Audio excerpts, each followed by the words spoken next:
ہمارے یہاں شادی کرنا سنت نبی صلی اللہ علیہ وآلہ وسلم ہے، نکاح رسول کریم صلی اللہ علیہ وسلم کی سنت ہے اور ہر مسلمان پر یہ فرض ہے کہ سنت کو ادا کرے، لیکن پنجاب کابینہ نے Muslim family law of ordinance 1961 کے تحت ویسٹ پاکستان رولز میں ترمیم کی منظوری دے دی ہے، اور کابینہ نے نکاح نامہ میں ختم نبوت کے حلف نامے میں شک شامل کرنے پر اتفاق کیا ہے، جس کے بعد نکاح کے وقت دولہا دلہن کو ختم نبوت صلی اللہ علیہ وآلہ وسلم پر ایمان کا حلف لینا ہوگا۔ اس پر ہم بات کر لیتے ہیں، ہمارے ساتھ موجود ہیں قاری امجد صاحب۔ تھینک یو سو مچ قاری صاحب۔ دیکھتے ہیں کہ ہمارے معاشرے میں جو لوگوں کا رجحان ہے اب وہ شادی کی طرف کم ہے، جو کہ نکاح ایک ایسا پاک رشتہ ہے جس کے بعد سے ہم یہ دیکھتے ہیں کہ انسان کی زندگی میں بھی بہت بہتری آتی ہے۔ معاشرے میں اس چیز کی جو کمی آپ دیکھ رہے ہیں اس کے حوالے سے آپ کیا کہنا چاہیں گے؟ نکاح کا پروسیجر بہت مشکل کر دیا ہے ہمارے ہاں۔ زنا آسان ہے، نکاح مشکل ہے۔ نکاح کو آسان کر دینا چاہیے۔ اس میں دیکھیں قرآن میں تو یہاں تک ہے کہ فَأَنْكِحُوا مَا طَابَ لَكُمْ، کہ جہاں آپ کا دل چاہے آپ وہاں نکاح کریں، اور بلکہ آگے ہے مثنا و ثلاثہ و رباع، بھلے آپ 2 نکاح کریں، بھلے 3 کریں، 4 تک کی اجازت ہے یہاں پر، اس لیے کہ معاشرے میں بے راہ روی نہ پہلے، معاشرہ زنا سے پاک ہو، برائی سے پاک ہو۔ لیکن اس کے برعکس ہمارے ہاں یہ ہوتا ہے کہ زنا کاری پہ کچھ نہیں ہوتا۔ اگر کوئی شخص سیکنڈ میرج کر لیتا ہے تو اس کے لیے بڑا ہمارے ہاں معیوب سمجھا جاتا ہے، معاشرے میں اسے بڑی بری نظر سے دیکھا جاتا ہے کہ یہ وہ شخص ہے جس کی 2 بیویاں ہیں یا جس کی 3 بیویاں ہیں۔ اگر کوئی شخص معیوب سمجھا جاتا ہے، اگر کوئی شخص افورڈ کر سکتا ہے تو اسے کر لینی چاہیے، بجائے اس کے کہ زنا کاری کی طرف آئیں اور بے راہ روی پھیلے۔ نکاح کو عام کیا جائے، جتنا نکاح ہوگا اتنی ہی وہ بچیاں دیکھیں جو بیٹھی ہیں جن کے نکاح نہیں ہو رہے ہیں، بیوہ ہیں، مطلقہ ہیں، ان سب کو جو ہے تحفظ ملے گا۔ یہ بہت اچھی چیز ہے، اس طرف آنا چاہیے۔ لیکن افسوس وہی ہے کہ ہمارے ہاں نکاح کا پروسیجر بڑا مشکل ہے، اور پھر ہمارے ہاں معاشرہ بھی ہمارا ایسا ہے کہ جس میں پھر بڑا کچھ دیکھا جاتا ہے، ہمارا اسٹیٹس دیکھا جاتا ہے، پھر ایک جہیز کا معاملہ وہ ایک الگ ہے، تو اس طرح کی بہت ساری پرابلمز اچھا قاری صاحب، جہاں پر نکاح کی اپنی خوبصورتی ہے وہاں پر نکاح کے ساتھ حق مہر جو ہے وہ جڑا ہوا ہوتا ہے، اس کو بڑا مشکل بنا دیا ہے سوسائٹی نے۔ اگر ہم شرعی حق مہر کی بات کرتے ہیں جو کہ بہت ہی کم اماؤنٹ ہے، لیکن لوگ یہ ڈیمانڈ کر رہے ہوتے ہیں کہ نہیں حق مہر زیادہ رکھنا ہے، اس پر آپ کیا کہیں گے؟ یہاں پہ یہ بات ایسا نہیں ہے کہ شرعی طور پہ حق مہر کم ہے۔ جی، حق مہر جو ہے عورت کا ایک حق ہے، اور یہ اللہ اور اس کے رسول نے اسے دیا ہے، اور اس پہ جتنا چاہے عورت لکھوا سکتی ہے، یہ اس کے لیے ہے، اور وہ شرعی ہوگا۔ عام طور پہ ایسا بھی ہوتا ہے کہ نکاح کے موقع پر میں خود جب نکاح پڑھانے جاتا ہوں تو لوگ کہہ دیتے ہیں شرعی لکھ دیں، تو میں کہتا ہوں کہ شرعی منیمم 5000 سے لے کے آج کل اور میکسیمم جتنا بھی ہو سب شرعی ہے۔ اس میں کوئی وہ نہیں ہے کہ جو ہے زیادہ حق مہر ہے تو وہ شرعی نہیں ہے۔ اگر اس میں ہم دیکھیں آپ صلی اللہ علیہ وسلم کی صاحبزادیوں کا، آپ کی بیویوں کا حق مہر، تو وہ بھی آج کے دور میں اچھا خاصا بنتا ہے۔ جیسے بی بی فاطمہ رضی اللہ تعالی عنہ کا جو حق مہر تھا، یا حضرت عائشہ صدیقہ رضی اللہ تعالی عنہ کا جو حق مہر تھا، وہ جو ہے تقریباً 2.25 کلو چاندی بنتا ہے، ٹھیک ہے جی، 150 تولہ چاندی ہے، تو آپ اس کا آج کل کا اماؤنٹ لگائیں تو وہ تقریباً 2 لاکھ سے اوپر کا ہے۔ صحیح۔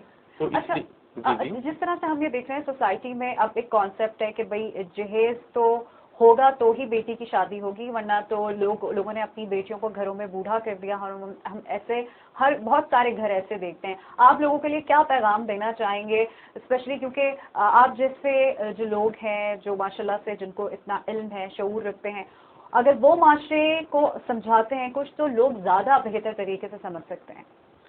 کہ اس میں یہی کہنا چاہوں گا کہ نکاح کے پروسیجر کو آسان بنانا چاہیے، ایسی شرائط کہ جس کی وجہ سے نکاح مشکل ہو جائے، بچیاں بیٹھی رہیں، اس پہ جو ہے نظر ثانی کرنی چاہیے، اور پیرنٹس کو بھی یہ چیز دیکھنی چاہیے۔ اچھا، یہاں پہ ایک اور چیز میں ایڈ کرتا چلوں گا، بچی کی رضا بھی دیکھنی چاہیے۔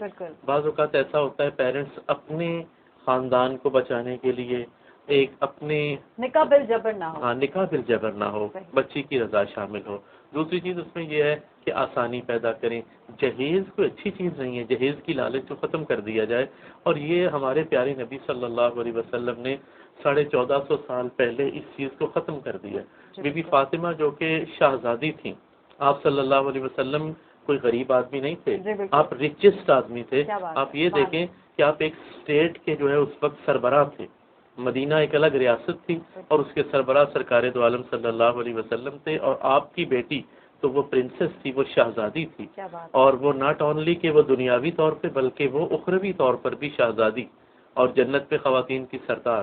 ان کا اگر ہم نکاح دیکھتے ہیں، ان کا جہیز دیکھتے ہیں تو برائے نام ہے. بالکل تو یہ ہمارے لیے ایک سبق تھا. آپ صلی اللہ علیہ وسلم نے امت کو ایک درس دیا، ایک سبق دیا کہ دیکھو میرا مقام یہ ہے کہ اللہ کے بعد سب سے اونچا مقام سرکار دو عالم صلی اللہ علیہ وسلم کا ہے، اور آپ اپنی بیٹی کو برائے نام جہیز دے رہے ہیں. تو اس کا مطلب یہ ہے کہ آپ لوگ اس چیز کی طرف نہ جاؤ، بلکہ جو چیز دیکھو وہ ہے تقویٰ. آپ نے حضرت علی کرم اللہ وجہہ کو پسند کیا. حضرت علی رضی اللہ تعالیٰ عنہ نیک آدمی، تقوی میں آپ کا کوئی ثانی نہیں، بڑا اونچا مقام و مرتبہ آپ کا. لیکن ویسے دیکھا جائے تو آپ مزدوری کر کے روزی کماتے تھے، آپ کا کوئی باقاعدہ کاروبار نہیں تھا. اس وقت آپ صلی اللہ علیہ وسلم نے حضرت علی کو پسند کیا. تو یہ بھی بتایا گیا کہ یہاں پر یہ چیز آپ نہ دیکھیں کہ بہت اونچا اسٹیٹس ہے، بہت زیادہ پیسہ ہے، بہت زیادہ مال دولت ہے تبھی ہم نے شادی کرنی. نہیں، اگر شرافت آپ کو ملتی ہے، کوئی شریف لڑکا آپ کو نظر آتا ہے تو آپ اسے دولت مند پہ ترجیح نہ دیں، آپ اس کی شرافت کو دیکھیں اور وہاں پر اپنی بچیوں کی شادی کر دیں. اچھا قاری صاحب، دنیا بھر میں ہم دیکھتے ہیں کہ اس طرح کی چیزیں ہوتی ہیں، اجتماعی شادیوں کا جو ایک رواج ہے پاکستان میں بھی ایسا ہوتا ہے، آپ اسے کس طرح سے دیکھتے ہیں؟ یہ تو ایک اچھی کاوش ہے، جی، پازیٹیو سوچنا چاہیے ہمیشہ. ایک اچھی کاوش ہے، اسی بہانے سے اگر غریب بچیوں کی شادی ہوتی ہے تو بہت اچھی چیز ہے. لیکن اس پہ نمود و نمائش جو ہے نا، وہاں پہ کام خراب ہوتا ہے. بہت سے گھرانے ایسے ہیں کہ جن کی سیلف رسپیکٹ وہاں پہ ختم ہوتی ہے، جی، کہ وہ اس کے لیے باقاعدہ اس کو ہائی لائٹ کر دیا جاتا ہے، میڈیا پر آ جاتا ہے. وہ لوگ نہیں چاہتے کہ ہماری غربت جو ہے یا ہماری وہ کہتے ہیں سفید پوشی وہ دنیا میں عام ہو. جی، تو اس سے بہت سارے لوگ پیچھے ہٹ جاتے ہیں، بہت سارے لوگوں کی دل شکنی ہوتی ہے. یہ چیز اگر نہ کی جائے تو اجتماعی شادیوں کا رواج بہت اچھی چیز ہے، اور اس سے بہت سے گھرانوں کو، غریب گھرانوں کو فائدہ ہوتا ہے، اور ایسے معاملات کرنے چاہیے. اسلام ہر اس فیصلے کے، ہر اس طریقے کے ساتھ چلتا ہے. اسلام کے اندر بڑی لچک ہے کیونکہ یہ قیامت تک کے لیے ہے، تو بہت ساری چیزیں اپنے اندر سمو لیتا ہے اور اپنے کلچر کو ساتھ لے کے چلتا ہے یہ مذہب. تو ہمارے ہاں یہ گنجائش ہے کہ جو اچھی چیز ہے، جس سے فائدہ ہوتا ہے اور اس سے ہمارے مذہب کو کوئی نقصان بھی نہیں پہنچتا، تو اسے اڈاپٹ کر لینا چاہیے. تو ایک اچھی چیز ہے اور اس سے جو ہے فائدہ ہوتا ہے، تو لہٰذا اس کو جو ہے اپنانا چاہیے اور اس کے ذریعے بچیوں کی شادیاں کرنی چاہیے تاکہ زیادہ سے زیادہ بچیاں جو ہیں ان کا نکاح ہو جائے. صحیح، ٹھیک ہے. بہت بہت شکریہ قاری امجد صاحب آپ کے وقت کا. اچھا، ایک ملک ہے اٹلی، وہاں پر اس طرح سے ہوتا ہے کہ اگر لوگوں شادیاں نہیں کر پا رہے ہوتے، ان کے پاس اتنے وسائل نہیں ہوتے، تو ایک خبر کل میں نے ایسی پڑھی جسے میں شامل کرنا چاہوں گی، کوٹ کرنا چاہوں گی اور اس پر آپ کی رائے بھی لینا چاہوں گی. حکومت وہاں کے لوگوں کو اسپانسر کر رہی ہے اور ان کو تقریباً پاکستانی رقم کوئی 3 لاکھ اور 4 لاکھ کے قریب وہ بنتی ہے، یورو کے حساب سے وہ رقم دے رہی ہے، اور لوگوں کو کہہ رہی ہے کہ بھائی آپ اس سے اپنے پوری شادی کے اخراجات اٹھائیے، لیکن شادی کرنا آپ کے لیے کمپلسری ہے. اچھی روایت ڈالی ہے، اور کاش ہمارے ہاں بھی ایسا ہو. ہماری مسلم کنٹری ہے، مسلم ورلڈ کو اس طرف سوچنا چاہیے اور ایسے اقدامات کرنے چاہیے، کیونکہ اصل میں تو یہ ہم لوگوں کا ہی شیوا ہے، لیکن ہم لوگ اس سے پیچھے ہٹ گئے ہیں. تو اس لیے یہ مجھے خود ذاتی طور پہ یہ چیز بڑی پسند آئی ہے اور ہمارے ملک میں بھی اس کو رائج ہونا چاہیے. اچھا، میں آپ کو اسٹوری آپ کے ساتھ شیئر کروں، بڑی انٹرسٹنگ ہے. وہ یہ کہ اٹلی کے خطے لازیو میں شادی کرنے والے جوڑوں کو 2000 یورو، جو کہ پاکستانی رقم کے مطابق تقریباً 3 لاکھ سے زائد بنتے ہیں، دیے جاتے ہیں تاکہ جوڑوں کو شادی ہالز، روسی ملبوسات، کھانا، فوٹوگرافر اور گاڑی کے اخراجات اور جتنے بھی ایکسپینس اس پہ خرچ ہو رہے ہیں وہ کرنے میں آسانی ہو جائے. تو یہ اگر ایسا ہمارے ملک میں بھی ہو جائے قاری صاحب تو کیا ہی بات ہے. کیا بات ہے جی، آپ اتنا آئیڈیل وہ ملک ہمیں بتا رہی ہیں کہ میرا تو اپنا دل چاہ رہا ہے کہ میں پاکستان چھوڑ کے اٹلی چلا جاؤں. بات یہ ہے کہ بہت اچھی چیز ہے، اچھی روایت ہے، اور یہ اصل میں ہے ہم لوگوں کی، لیکن آج کل وہ لوگ اس پہ چل رہے ہیں تو کامیاب ہیں. اور جو کوئی بھی اللہ کے قوانین پہ عمل کرتا ہے، اللہ کی مخلوق کے ساتھ اچھا سلوک کرتا ہے، اس سے دنیا کے اندر اس کا رسپانس لازمی ملتا ہے. اور یہ زبردست روایت ہے، ہمارے ہاں بھی ایسا ہونا چاہیے، اور ہماری اسلامی نظریاتی کونسل کو بھی اس کے بارے میں سوچنا چاہیے. بہت بہت